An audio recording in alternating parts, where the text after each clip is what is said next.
তিন প্রকার ব্যক্তিকে ভুল করেও ফেতরা দেওয়া যাবে না। তিন প্রকার ব্যক্তি যতই গরিব হোক না কেন, এদেরকে ফেতরা দেওয়া যাবে না। আল্লাহ রাসূল সাল্লাল্লাহু আলাইহি ওয়াসাল্লাম নিষেধ করেছেন। খুব গুরুত্বপূর্ণ একটি বিষয়। যেহেতু এখন ফেতরার সময় চলছে, অনেক মানুষ ফেতরা দেওয়া শুরু করেছেন, অনেকে দিচ্ছেন বা অনেকে দিবেন ইনশাআল্লাহ। আমি আপনাদেরকে তিন প্রকার ব্যক্তির কথা হাদিস থেকে জানাচ্ছি।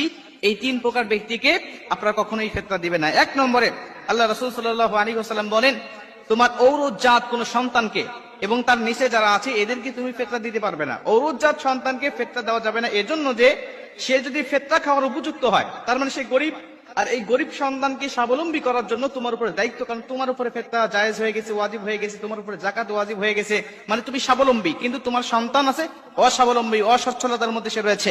অতএব তাকে সচ্ছল করার দায়িত্ব তোমার, তুমি তাকে সচ্ছল করবে। যাকাতের বাহিরে, ফেতরার বাহিরে তাকে বিভিন্ন টাকা পয়সা দিয়ে সহযোগিতা করে ব্যবসা প্রতিষ্ঠানের সাথে বা চাকরি বাকরি বা বিভিন্ন জায়গায় তুমি তাকে লাগিয়ে দিয়ে ইনকামের সোর্স তুমি তাকে তৈরি করে দিবে। এটা হলো তোমার দায়িত্ব। অতএব তোমার ঔরজাত সন্তানকে তুমি কখনোই ফেতরা দিতে পারবে না। দুই নম্বরে আল্লাহ রাসূল সাল্লাল্লাহু আলাইহি ওয়াসাল্লাম বলেন, তুমি যার ঔরস থেকে জন্ম নিয়েছো, যেমন তোমার পিতা, তুমি যার পেট থেকে জন্ম নিয়েছো, যেমন তোমার মাতা, এবং তার ওয়াইন আলা, এবং যার উপরে, তার উপরে যারা রয়েছে, যেমন তোমার দাদা, তোমার নানা, এদেরকে তুমি ফেতরা দিতে পারবে না। এদেরকে তুমি অনুদান দিয়ে বা অন্যান্য ফেতরার বাহিরে, যাকাতের বাহিরে তুমি টাকা পয়সা দিয়ে তুমি তাকে সহযোগিতা করবে। কেন?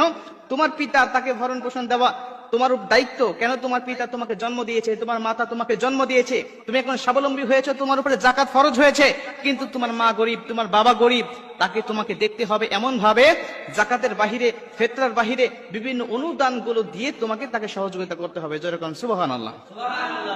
মুসলমান ভাইরা আমার, খুব মনোযোগ দিয়ে কথাগুলো শুনে নেবেন। আল্লাহ রাসূল সাল্লাল্লাহু আলাইহি ওয়াসাল্লাম বলেন, তিন নম্বরে নিজের স্ত্রীকে তুমি ফেতরা দিতে পারবে না, যাকাত দিতে পারবে না। তিন নম্বরে নিজের স্ত্রীকে যাকাত দিতে পারবে না, এজন্য যে তোমার স্ত্রী যদি গরিব হয়, তার মানে তোমার স্ত্রীকে অবশ্যই তোমাকে ভরণ পোষণ দিতে হবে, তাকে খাবার দাবার দিতে হবে, শাড়ি কাপড় দিতে হবে, তার যেটা দরকার সেটা তোমাকে দিতে হবে।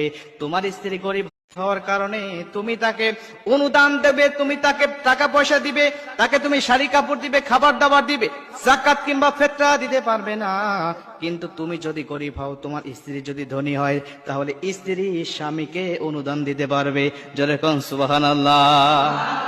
ইসলামের সৌন্দর্যটা দেখেন, ইসলামের সৌন্দর্যটা দেখেন। স্ত্রী যদি ধনী হয়, স্বামী যদি গরিব হয়, তাহলে সেই স্ত্রী স্বামীকে দিতে পারবে। কেন? একটা স্বামী স্ত্রীকে ভরণ পোষণ দিবে, কিন্তু স্ত্রী স্বামীকে ভরণ পোষণ দেওয়ার দায়িত্ব ইসলাম দেয় নাই। অনেক নারীবাদীরা আছে যারা চিল্লায়, গলা ফাটায় যে ইসলাম নারীকে অধিকার দেয় নাই, নারীকে ঠকিয়েছে। তাদেরকে বলি, ইসলামের নিয়মগুলো দেখেন, ইসলামের প্রতি আপনার মস্তক অবনত হয়ে যাবে।